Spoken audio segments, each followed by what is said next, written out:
Hello friends, welcome to my channel. आज हम लोग लेसन 2 पॉलिनोमियल्स का एक्सप्लेनेशन और एक्सरसाइज 1 करने वाले हैं। तो एक्सप्लेनेशन इसलिए क्योंकि उसका अपने को पहला जो एक्सरसाइज है वो graphical meaning of zeros of polynomial है। तो उसके लिए मैं थोड़ा सा आपको कुछ तो भी बताऊंगी इम्पोर्टेंट पॉइंट्स, उसके बाद हम लोग स्टार्ट करेंगे एक्सरसाइज करना। तो सबसे पहले डिग्री ऑफ पॉलिनोमियल।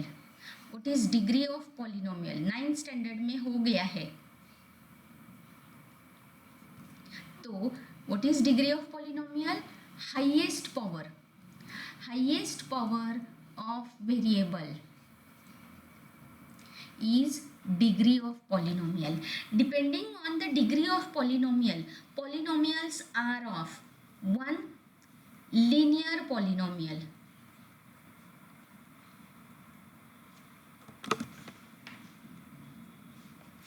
जिसमें डिग्री क्या रहती है? 1, और उसका स्टैंडर्ड फॉर्म है ax प्लस बी। दूसरा है क्वाड्रेटिक पॉलिनोमियल।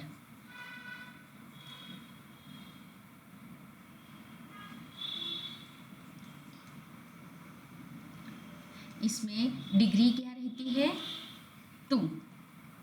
इसका स्टैंडर्ड फॉर्म है ax² plus bx plus c। और तीसरा रहता है क्यूबिक पॉलिनोमियल। इसमें डिग्री क्या रहती है? 3। इसका स्टैंडर्ड फॉर्म है ax³ plus bx² plus cx plus d। ये 3 टाइप्स है पॉलिनोमियल के डिपेंडिंग ऑन डिग्री। तो अपने को लीनियर है, क्वाड्रेटिक है, ये क्यूबिक नहीं है, कोर्स में से कैंसिल किया है, इसलिए हम लोग सिर्फ लीनियर और क्वाड्रेटिक के बारे में बोलेंगे। क्यूबिक का स्किप्ड है पार्ट। अब इसमें दूसरा पार्ट है zero of polynomial. Zero of polynomial तो वो क्या रहता है? तो लीनियर के लिए ax प्लस बी, जो भी इक्वेशन दिया है उसको ax plus B is equal to 0। तो ये b वहाँ जाएगा तो माइनस होगा, तो ax is equal to minus B. ये a यहाँ पे मल्टीप्लाई हो रहा है इसलिए डिवाइड करेंगे वहाँ जाके, तो x is equal to minus b by a. मतलब ये b है constant term minus constant term upon coefficient of x। ये है ज़ीरो ऑफ लीनियर पॉलिनोमियल। अब क्वाड्रेटिक होगा ax² plus bx plus c। इसको भी निकालने के लिए इज इक्वल टू 0 करेंगे। तो ये पिछले साल अपना फैक्टराइजेशन में हुआ है, स्प्लिटिंग मिडल टर्म। तो इसके दो फैक्टर्स, x की वैल्यूज 2 आती है, तो 2 ज़ीरोज़ रहते हैं। एक को हम लोग बोलेंगे अल्फ़ा, दूसरे को बोलेंगे बीटा। ठीक है, तो ये जो ज़ीरोज़ है और क्यूबिक के 3 रहते हैं, बस ऐसे ही बताया कि पता होना चाहिए कि क्यूबिक पॉलिनोमियल के ज़ीरोज़ कितने रहते हैं? 3। अब क्वाड्रेटिक का और लीनियर का जो ज़ीरोज़ है उसका ज्योमेट्रिकल रिप्रेजेंटेशन रहता है। Geometric values, geometrical meaning of zeros of polynomial अब मैं बताऊंगी। तो उसमें क्या रहता है? ग्राफ रहता है। आपको ग्राफ निकालना एक्सपेक्टेड नहीं है बोर्ड्स के पॉइंट ऑफ व्यू से, बस एक्सप्लेनेशन पता होना चाहिए। तो ax plus B, Y is equal to ax plus B. तो x की जो वैल्यू है वो हम लोग निकालते हैं अलग अलग इससे। तो ग्राफ जो है मैं ऐसे आपको निकालती हूँ, बताती हूँ कैसे करना है। ये x एक्सिस रहता है, ये y एक्सिस। लीनियर का ग्राफ हमेशा स्ट्रेट लाइन रहता है। कैसे भी, ये ऐसी स्ट्रेट लाइन हो सकती है या फिर ऐसी स्ट्रेट लाइन हो सकती है, हॉरिजॉन्टल भी, वर्टिकल भी रह सकती है, हॉरिजॉन्टल भी रह सकती है। बस आपको पता होना चाहिए कि लीनियर का ग्राफ जो रहता है वो हमेशा स्ट्रेट लाइन रहता है। और आगे का सबसे इम्पोर्टेंट पॉइंट कि what is the zero of polynomial linear का। हाँ, जीरो कोई भी पॉलिनोमियल का बोल सकते हैं आप, लेकिन अभी लीनियर चल रहा है इसलिए मैं उसका आंसर देती हूँ कि zero of linear polynomial is the point coordinate of graph where it intersects X axis. ये जो है ये जो भी लाइन होगी रेड वाली उसका ज़ीरो है। यहाँ पे ये है ज़ीरो, यहाँ पे ये है zero. The point where line या ग्राफ, आप बोल सकते हैं लाइन या ग्राफ, इंटरसेक्ट एक्स एक्सिस या cuts X axis is zero of polynomial. तो आप बोलेंगे कि यहाँ पे तो कट ही नहीं, समझो ये अगर मेरी लाइन है तो यहाँ पे नो ज़ीरो, उसका आंसर क्या रहता है, इसमें एक भी ज़ीरो नहीं रहता है, नो ज़ीरो ऑफ पॉलिनोमियल। ऐसे भी होता है, हाँ ये भी है। अब क्वाड्रेटिक का y is equal to a x square plus b x plus c. तो हमेशा याद रखना कि कोई भी quadratic, for any quadratic polynomial a x square plus b x plus c where a is not equal to zero. हाँ, graph जो रहता है वो हमेशा पैराबोला रहता है, मतलब आइदर ऐसा रहता है या फिर ऐसा रहता है, डिपेंडिंग ऑन साइन ऑफ ए। अगर ये ऐसे ओपनिंग अपवर्ड वाला है इसको बोलते हैं पैराबोला।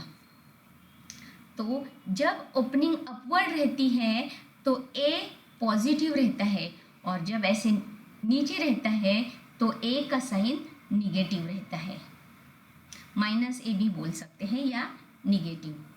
ठीक है, अब इसमें भी ज़ीरो क्या रहता है, zero of quadratic polynomial are the X coordinates of the points where graph of this equation a x square plus bx plus c intersects x axis।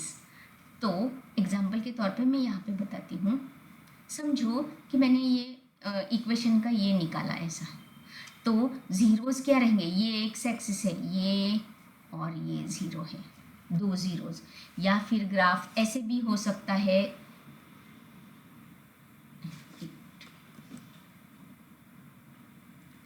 ये तो आप बोलेंगे कि यहाँ पे तो एक ही पॉइंट को इंटरसेक्ट करता है। हाँ, लेकिन वो दो ज़ीरोज़ कोइंसिडेंट है, मतलब सेम है, इसीलिए एक ही पॉइंट पे इंटरसेक्ट करता है। ठीक है, और कभी कभी ग्राफ ऐसे भी रहता है, तो ये तो एक्स एक्सिस को इंटरसेक्ट ही नहीं करता है, तो in that case no zeros, मतलब ज़ीरो नहीं होते हैं, no zeros in this case, no real zeros. ऐसे बाद में है, आपको क्वाड्रेटिक इक्वेशन के लेसन में है, इसमें नो ज़ीरो। और नेक्स्ट पार्ट में थोड़ा सा मैं बताऊंगी कि ये ऐसे केस में ये दो यहाँ पे भी हो सकता है, यहाँ पे भी हो सकता है, और तीसरा ये ऐसा भी हो सकता है, ऐसा भी हो सकता है, ऐसा भी हो सकता है, ऐसे। तो एक्स एक्सिस को इंटरसेक्ट ही नहीं करता है वो, तो नो ज़ीरोज़। यहाँ पे दोनों ज़ीरोज़ सेम, और यहाँ पे टू डिस्टिंक्ट ज़ीरोज़ अलग अलग। ठीक है, तो अब हम लोग एक्सरसाइज करेंगे, बहुत इजी है एक्सरसाइज 2.1। बस आपको ग्राफ के आंसर्स बताने हैं। एक्सरसाइज 2.1 एक ही क्वेश्चन है उसमें, क्वेश्चन 1 क्वेश्चन है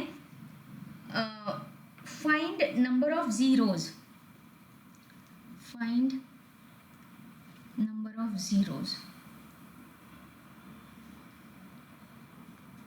तो पहला है,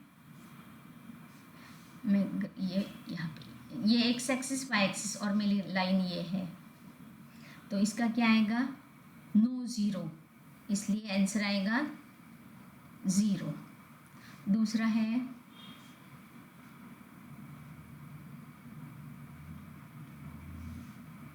तो ये एक्स एक्सिस को यहाँ पे इंटरसेक्ट करता है, इसलिए आंसर आएगा 1। नेक्स्ट है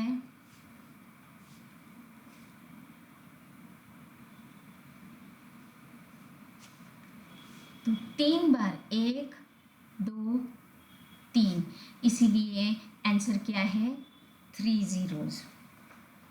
नेक्स्ट इसमें है तो रेड कलर में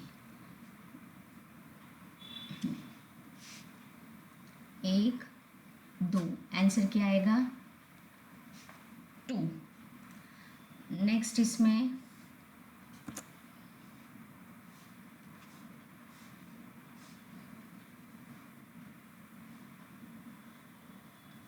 तो यहाँ पे 1 2 3 4, इसीलिए आंसर क्या होगा 4। और नेक्स्ट इसमें बस आपको इतना समझ में आना चाहिए कि वो दिया हुआ ग्राफ एक्स एक्सिस को कितनी बार इंटरसेक्ट करता है।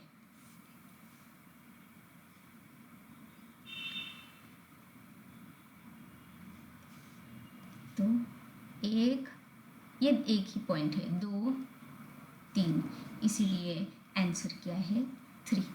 हो गया। इसके साथ आज का क्लास खत्म हो गया। नेक्स्ट वीडियो में हम लोग अगला पार्ट करेंगे। Thanks for watching my video. Thank you.